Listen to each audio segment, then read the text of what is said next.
Bonjour Éric Zemmour. Bonjour.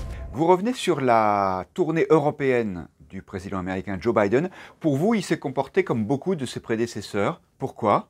C'est un grand classique et c'est même, on reconnaît la patte de tous les présidents démocrates et on voit bien que Joe Biden est un vieux routier, si je puis me permettre. Il a 30 ans derrière lui de politique américaine, il a été vice-président d'Obama, il a été, je crois, président de la Commission des Affaires étrangères au Sénat, enfin, il connaît tout ça sur le bout des doigts. Et en fait, la stratégie américaine, elle est toujours la même. On pourrait remonter à la guerre 14 et après, mais on n'ira pas aussi loin. Qu'est-ce que font les Américains? Ils font des grandes déclarations sur les droits de l'homme. Après, ils rameutent les démocraties pour les rassembler dans une alliance des démocraties. Et puis, ils désignent de façon manichéenne l'ennemi. Alors l'ennemi, c'était l'URSS jadis, et désormais c'est la Chine. Et les Européens sont sommés de se soumettre au patron, le nouvel empire d'Occident. Voilà, c'est exactement ce qu'a fait Joe Biden lors de sa venue en Europe pour le G7 il y a quelques jours. Mais vous pensez vraiment que la France ne doit pas s'opposer à la Chine? Si vous voulez, c'est assez simple, ça dépend ce qu'on appelle s'opposer. D'abord, les Allemands, comme les Français, les Allemands plus que les Français, ont des intérêts commerciaux énormes avec la Chine.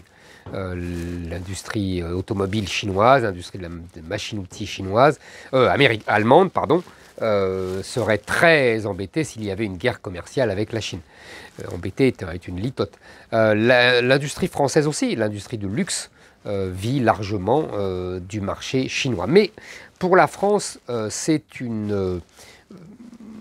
vous voulez, on a au-delà des intérêts commerciaux qui ne sont pas négligeables, bien sûr, mais on va au-delà.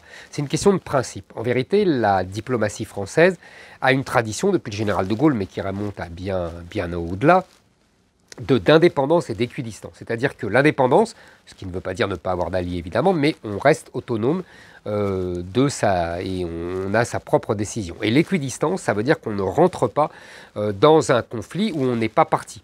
On tient à équidistance les adversaires. Alors c'est les Israéliens et les Arabes, c'est les Indiens et les Pakistanais. Vous voyez, et en l'occurrence, c'est les États-Unis et la Chine. On n'est pas obligé d'adopter les guerres américaines. Parce que là, en l'occurrence, vous savez, c'est le fameux piège de Thucydide, c'est-à-dire une puissance impériale déclinante, en l'occurrence c'était Athènes, ne supporte pas c'était Sparte, pardon, ne supporte pas la puissance montante, en l'occurrence c'était Athènes.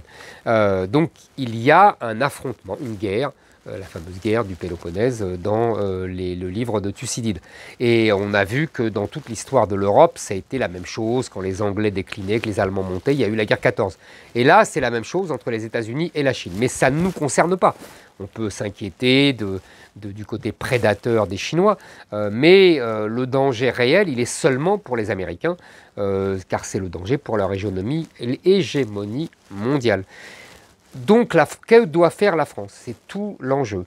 Le général de Gaulle était déjà parti de l'état-major de l'OTAN, l'état-major intégré de l'OTAN, parce qu'il ne voulait pas que les Américains l'emmènent avec l'OTAN vers la guerre au Vietnam. Là, c'est la même chose.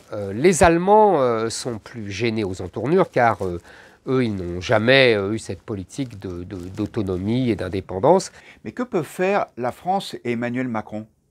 Peuvent-ils vraiment échapper à ce que vous appelez le piège de Thucydide, à la volonté d'opposition des Américains par rapport à la Chine? C'est tout le paradoxe français. C'est-à-dire qu'Emmanuel Macron a très bien compris cela.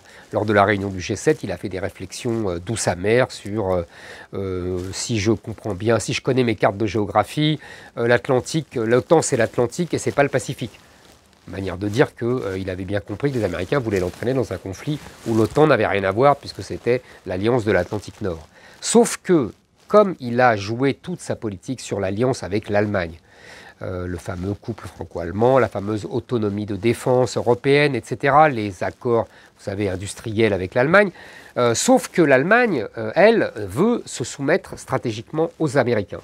et que les Américains ont été très, très habiles lors de ce voyage du G7, parce que quelques jours avant, ils avaient levé leur veto sur, vous savez, le fameux gazoduc Nord Stream 2 qui vient de Russie et qui va alimenter l'Allemagne en gaz, ce qui est indispensable pour les Allemands. Et donc Emmanuel Macron est piégé. Si les Allemands lui disent « mais non, nous nous soumettons aux Américains » et que Emmanuel Macron ne veut pas abandonner l'Allemagne comme allié privilégié, eh ben, il se soumettra aux États-Unis pour ne pas abandonner la main de l'Allemagne.